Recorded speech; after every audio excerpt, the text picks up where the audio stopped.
Saudi Arabia, Yemen rebels fire missile toward Mecca.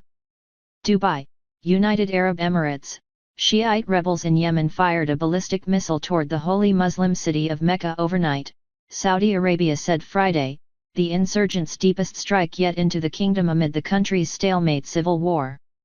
Rebel media in Yemen said the missile targeted an international airport in Jeddah, though Saudi Arabia said it was intercepted and destroyed 40 miles from Mecca, which is home to the cube-shaped Kaaba that the world's Muslims pray toward 5 times a day.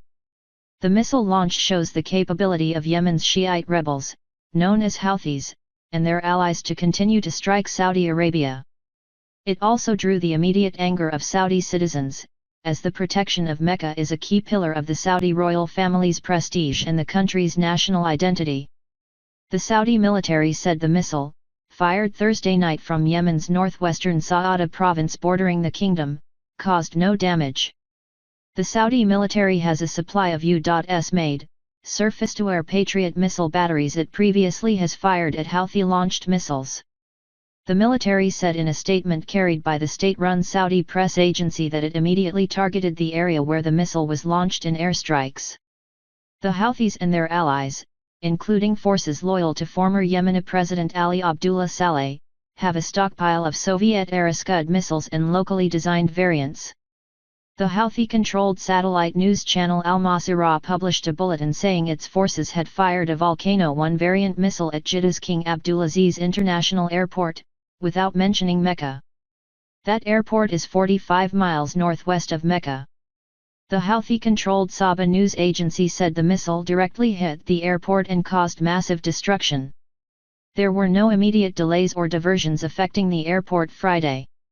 A Houthi ballistic missile fired earlier this month targeted Taif, home to Saudi Arabia's King Fahd Air Base, which also is near Mecca. Yemen, on the southern edge of the Arabian Peninsula, has been in the midst of a civil war since September 2014 when the Iranian-backed Houthis swept into the capital of Sana'a and overthrew the country's internationally recognized government. In March 2015, a Saudi-led coalition of Arab countries began a military campaign against the Houthi forces, saying its mission served in part as a counterbalance to Iran's influence following its nuclear deal with world powers. The Saudi-led campaign initially had the logistical and intelligence support of the U.S., but mounting civilian casualties from its airstrikes led to America pulling back, especially after a Saudi strike earlier this month on a funeral in Sana'a killed some 140 people and wounded over 600. The U.S. also fired Tomahawk missiles at mobile Houthi radar sites after reporting its warships came under fire in the Red Sea near the crucial Bab al-Mandeb Strait. In recent days, 2 commercial ships reportedly have come under fire in the same area.